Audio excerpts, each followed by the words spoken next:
Bonjour à tous, c'est Sébastien. J'espère que vous allez bien en ce samedi 13 août. Alors, moi je souhaitais effectivement faire une petite vidéo de représentation parce que vous pourrez effectivement les retrouver toutes une par une sur ma page YouTube. Et là, je voulais vous montrer un petit peu les extensions de l'oracle le normand secret révélé, donc que j'ai réalisé. Donc en base, vous avez effectivement les 36 premières cartes. Alors avec des imageries effectivement qui me sont personnelles parce que c'est ce qui m'en a parlé. Vous voyez par exemple là vous avez, je vais vous montrer là. Là vous avez effectivement le bateau. Là vous avez alors ici vous avez le soleil. Je vais vous en montrer quelques-unes. Hein. La croix par exemple. Voilà. Il risque d'y avoir un peu de surbrillance. Je suis désolé. Voilà, donc là, ce sont les 36 effectivement de base. Moi, par choix personnel, j'ai voulu enlever effectivement les cycles de cartomancie pour pouvoir déjà partir plus sur un oracle que vraiment sur un Lenormand, on va dire traditionnel. Choix très personnel, hein, parce que j'ai pu faire plusieurs recherches et je me suis rendu compte que les sigles de cartomancie et le côté visuel et intuitif que pouvait donner la carte, il y avait quand même de gros écarts, pour ma part en tout cas. Peu importe la version qu'on prenne, la version française des sigles de cartomancie ou la version allemande là aussi, il y a quand même de toute façon déjà rien qu'entre les deux des différences, voire même complètement des inversions. Donc voilà, j'ai vraiment voulu partir sur on va dire une construction demi-Lenormand, mais vraiment aller vraiment sur un oracle. Pour pouvoir justement que vous puissiez avoir au niveau intuitif le maximum de choses et ne mettre aucun mot dessus pour éviter de pouvoir se laisser enfermer. Il y a un PDF aussi que j'ai créé avec le jeu où vous allez trouver trois choses. La première, la signification globale de la carte. Je n'ai pas voulu travailler sur les domaines. Là aussi, c'est parce que j'ai vraiment voulu que ce jeu soit le plus intuitif possible. Et donc, pour les domaines, il faut réadapter après. Mais ce qui est important, c'est surtout la question. Vous avez aussi la valeur de la carte, qui pour moi, ce sont vraiment ces deux points-là les plus importants en cartomancie. Ça veut dire que vous aurez soit du positif, soit du négatif, soit du neutre. Et effectivement, quand c'est du neutre, ça devient une carte où il faut être assez attentif. Et ce que j'ai fait aussi, après j'ai fait des extensions qui pour moi sont en lien avec la vie que l'on peut trouver, on va dire plus ou moins tous les jours, et des choses qui peuvent effectivement se produire. Donc voilà, et là je souhaitais effectivement pouvoir vous le présenter. Dans le PDF, vous aurez aussi des méthodes de tirage, dont certaines que j'ai créées. Alors, donc la carte numéro après la 36, la carte numéro 37, c'est le hibou Erfang. Alors, alors là, il y a un petit clin d'œil pour le coup. Effectivement, pour les personnes qui connaissent un petit peu, cette chouette blanche là voilà, il y a un petit clin d'œil au niveau d'une série en lien avec ça. Mais Harry Potter d'ailleurs, juste sans le citer. Mais pour moi, voilà, cet animal-là, c'est un animal qui est très symbolique. Il symbolise effectivement la sagesse, et vous verrez que notre pontifical, il a un pentagramme. Donc ça montre aussi tout ce qui va être dans les dialogues constructifs, mais aussi ça peut amener effectivement déjà à pouvoir avoir un petit peu des perceptions un petit peu particulières. Mais c'est vraiment sur les échanges, on va dire, constructifs. Là c'est par rapport aux oiseaux. On est vraiment plus sur le côté constructif, qui rejoint un petit peu le Guidon Rêverie. Mais là, on parlera aussi de sagesse avec cette carte-là. La carte numéro 38, c'est Thémis. Thémis, elle représente effectivement la déesse de la justice.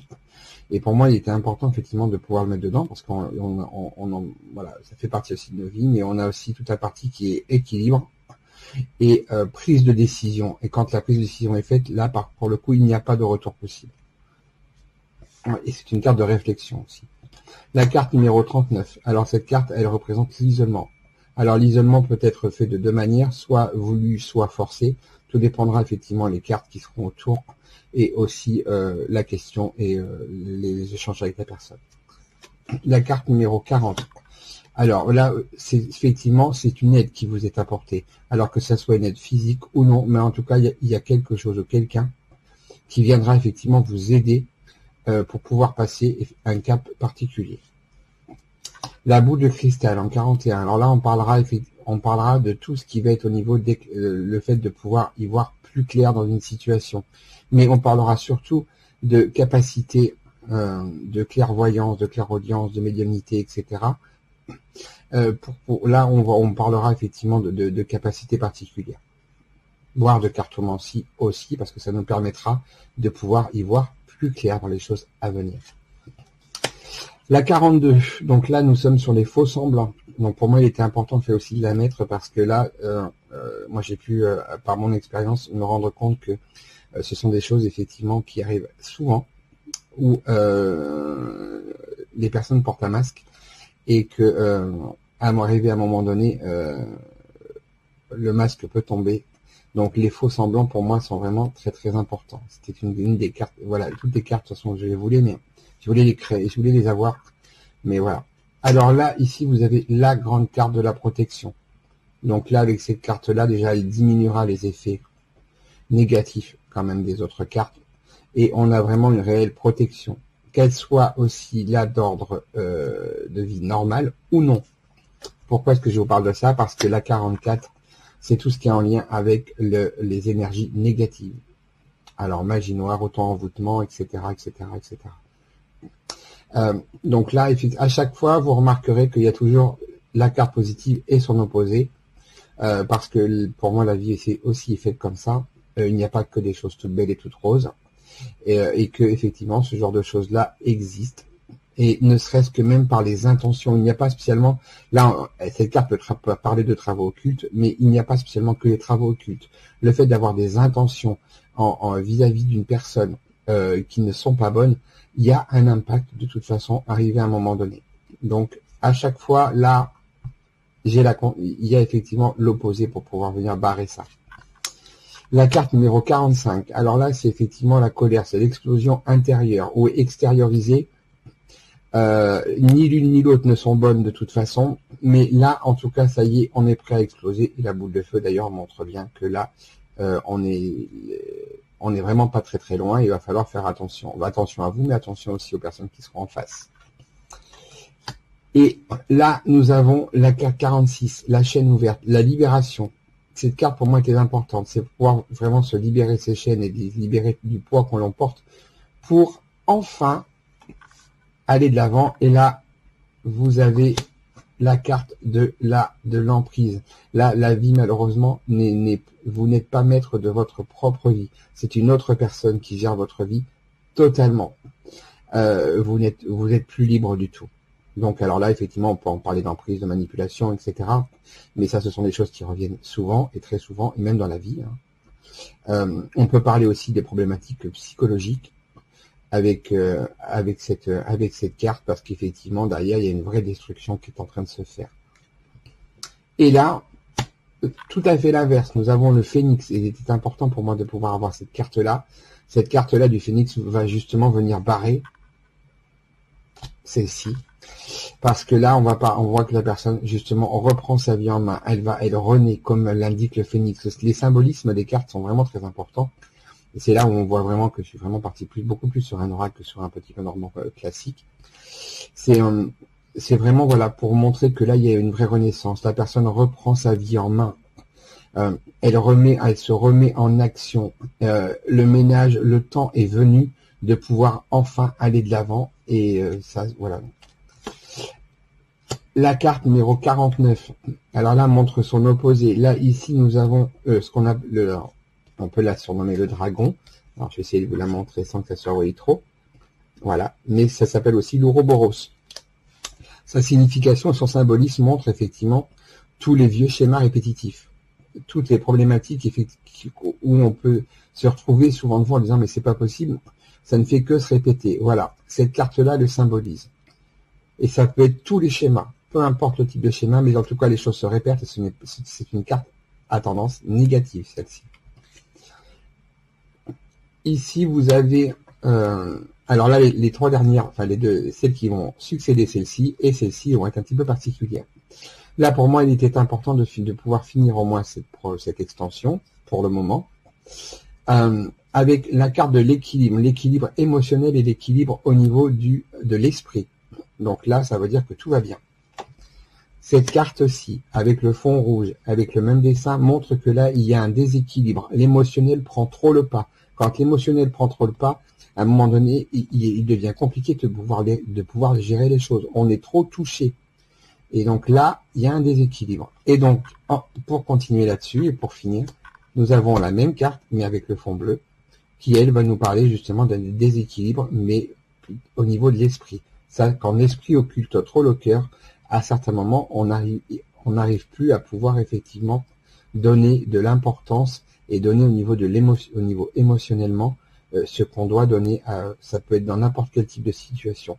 C'est pour ça que ces trois cartes-là, pour moi, étaient importantes parce qu'elles interagissent, on va dire, quotidiennement dans nos vies. Et que effectivement, là, on peut avoir des problèmes que s'il y a trop le mental qui prend le dessus ou s'il y a trop l'émotionnel qui prend le dessus, ça peut être problématique. Après, ces cartes-là, elles ont effectivement un double sens parce qu'il y a un moment donné, suivant le type de question, on peut vous demander justement de rentrer plus en réflexion et là, dans ces cas-là, ce sera plus cette carte-là.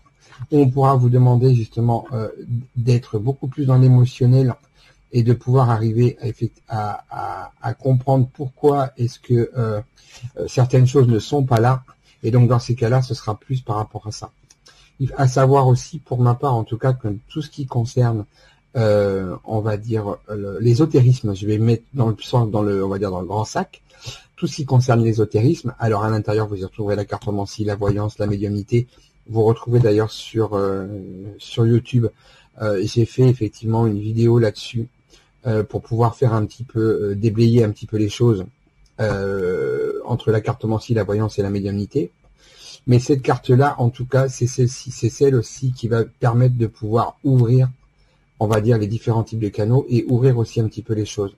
Parce que pour moi, tout fonctionne avec l'émotionnel. En tout cas, en ce qui me concerne personnellement, et j'ai pu le voir aussi chez beaucoup de personnes avec qui j'ai pu échanger, c'est l'émotionnel, c'est là effectivement où tout prend sa source. Voilà. Donc, j'espère que cette petite vidéo vous aura plu, que vous aurez pu voir un petit peu plus, comprendre un petit peu mieux les cartes de l'extension du jeu que j'ai créé. Mais vous remarquerez, voilà, qu'il n'y a ni de signe de cartomancie et qu'on part vraiment beaucoup plus sur un type oracle que sur un type de type jeu le normand classique. Il y a les 36 de base, mais là aussi, voilà, il y a une numérotation, mais derrière, après, il y a tout ce qu'on peut y mettre. Donc, j'ai voulu vraiment un jeu le plus intuitif possible. Et ça a été ma ligne directrice tout le temps, et ça le sera tout le temps de toute façon. Je ne détiens pas une vérité unique. Je ne me passerai jamais sous cet angle-là. Pour moi, ça c'est important. Voilà. Donc, j'espère que cette vidéo vous aura plu. Moi, je vous souhaite de passer un excellent week-end, et je vous dis à très vite.